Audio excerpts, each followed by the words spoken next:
Today I'd like to talk to you about a purchase I made here right about a month ago.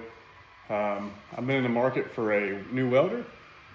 So when I went into the market for that, I've had a Hobart Handler 140 for several years now. I'm probably going on 16 years. Had that thing about 2010, I think, when those things come out. So been a very good welder. It's a 110 welder. Also had the capability of shielded gas and whatnot. So been a very good welder, but it's been in the dumpster, out of the dumpster, in the trash can, out of the trash can, trying to keep that thing running for several years. And so when I went looking for one, I went looking for no other than a Hobart. Also have a Hobart plasma cutter, 27i is what I have. Like I said, Hobart's been good to me, so I went looking for one. Here in southeastern Ohio, I was looking at a Hobart, and the one I want was a multi-purpose machine. It is roughly, I'm thinking, right around $1,400 to $1,600 here, southeastern Ohio. So wasn't out of my range, of course, but I still wanted to look around. So being a hobbyist at the best, I wanted to make sure I made the right purchase. So looking up with the names of Miller, Lincoln, those types of things. Miller's very proud of their product. I mean, you're looking at, for the same machine that I ended up purchasing, you're looking at $3,000 to $6,000. So a little bit out of my league on that. So they have every right to charge that much. They do have a very good product. I currently own a Thunderbolt Miller. It's a stick welder. I've had that thing for many years. It's a very old welder, but it's a good one. So also I've had or do own a Lincoln Buzz Box. So have one of those, but once again, I wanted something that was kind of a one-stop shop, kind of do a little bit of everything, but not great at nothing, because I'm not by far great at anything when it comes to welding. I've never really been in the world of TIG welding, so I wanted that to be one of the options that I had, so I could pick up and try to learn that. So either or, I looked through those things. I was not happy with what Lincoln had to offer. I'm not saying that Lincoln don't have a good product. I just don't think Lincoln worked for me. We purchased a Lincoln welder where I work at.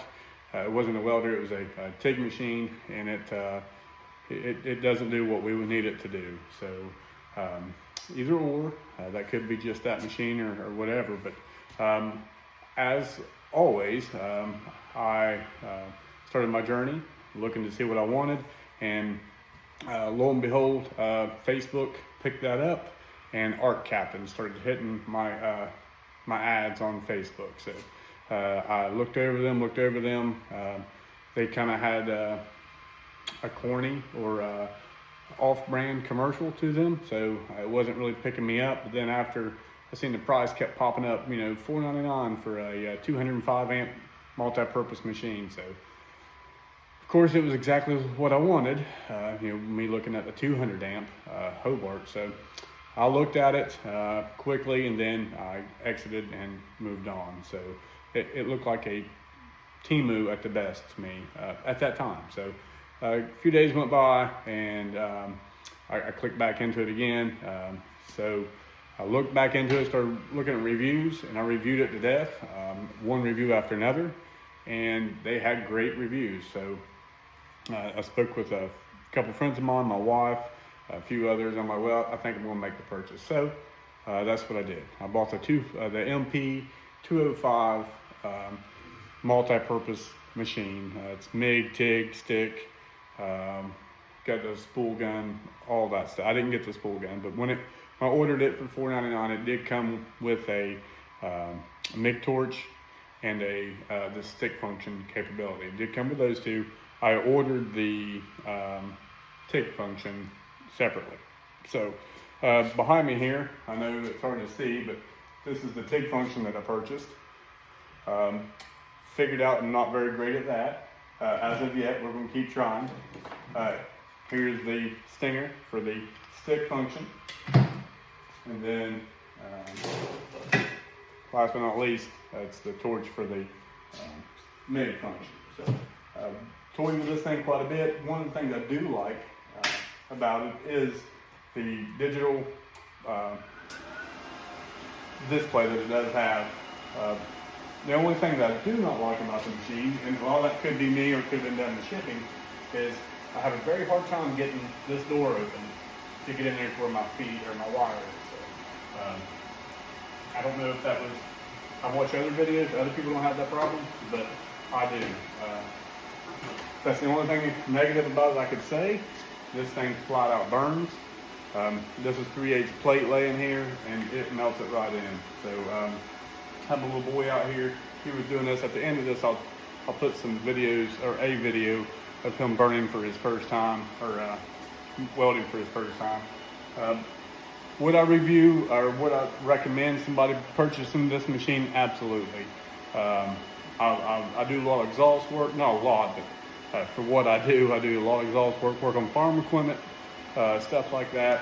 So this thing, it just does absolutely whatever you need it to do within those ranges. So one of the other things I picked up while I was on their website, I've never had a good helmet, so I did pick up their full face shield Art Captain welding helmet. This thing has where you can adjust your sensitivity for fast, slow, medium. It has a dial on the side where you can slow that down and speed it up as well. On the other side, it has your cut, weld, and grind function. Then you can select your darkness for your welding. It does have batteries, so up here in the top corner. I know it's hard to see on the camera there, but it does have a test button where you can test that before you start welding. I highly suggest that you do that. Hate to see you burn your eyes right out of the rip. So it does, the TIG setup does come with extra different size tungsten, I don't know what all these things are, gas caps or whatever you want to call it. Very, very new to the whole TIG thing. So, and then your torch, it does come with a new gas shield and all the inserts for that. So, so new to the TIG side that when I put it all together, as soon as it's a lift TIG, as soon as I touched it and lifted it smoked that tungsten. So, kind of aggravated, gave up for the evening, went to work next day, and one of my friends was like, hey, how's it working for you? And I told him, he's like, well, you need to reverse your polarity. So, didn't even read the directions. Shame on me. That's not Art Captain's fault. That's shame on me. So, once again, would I recommend this product? Absolutely. I would absolutely recommend this product. So, another one I'm going to have coming up here before too long is a Adam, I'm thinking is what it is, a laser engraver. I actually got it working in behind right now. I'll flip it around just in a moment, let you guys see that. But I do think, for the time being, that's all I have. I would like to get with Art Captain, if that's ever a option. I would like to compare their plasma cutter to the Hobart, size for size, and see how they perform. I do have a CNC table, so it's not a huge one, but it is one. So I would like to compare the two and see how they work. My brother-in-law came over today, and he was looking at the welder. He had bought a Harbor Freight welder.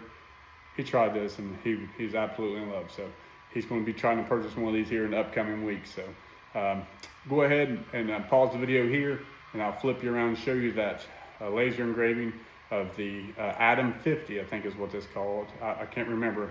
I've had it on the shelf for probably over a year. But right now I have a ultrasound picture burning into a piece of wood for a baby shower coming up. So I'm going to pause you, flip you around. If you wouldn't mind, like, subscribe. I'm trying to get better at this, trying to get myself out there. Still have the jitters about recording myself, not used to that. So once again, thank you for your time. If you watch this all the way through, I greatly appreciate it. And if you have any questions, reach out. Thank you. That's the photo I have going there. And here's the machine itself burning. I've already did one pass. I know it's hard to tell at the moment what it is, but she is burning. And this is a Autumn Stack 50 is what this one is. So either way, that's another toy going on. I would like to do a review on the Hobart 27i. It's been a very good plasma cutter, but I'd like to kind of get into that. Got a few more. I got some a Harbor Freight sandblaster still in the box. Maybe do an unboxing of that. I don't know. There's so many of them on YouTube, so it's kind of hard to say, hey, let's just throw another one out there and hope somebody watches it. Got a new power washer, Troy built, 3,400 PSI. Not very pleased with that machine at all.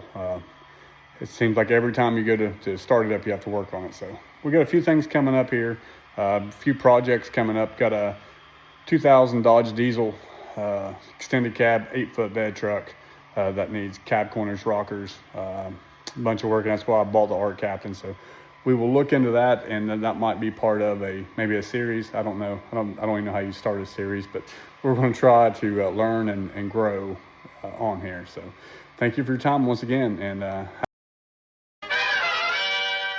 we're going to get ready to weld. Have you welded before? No. You have not. Okay. This is my son, Little Tommy.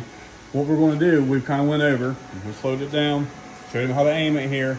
We're going to let him weld on this dog ear here. So I want you to go slow, take your time, and weld half or better of that, okay? So whenever you're ready, before you strike an arc, say cover.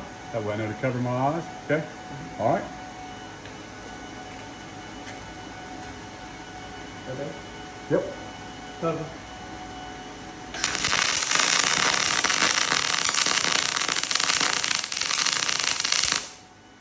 Okay. Yeah, I missed some of it. It's okay to miss some of it. Let's look at it. Boy, that's a good job. You did a really good job. Proud of you. The only thing that we need to do is raise that tail up to go up on the corner of the metal. We'll get that. Maintaining the bead and all that comes first. We will get that. Very good job. And that's your first time welding. So, and that's what the Art Captain, guys.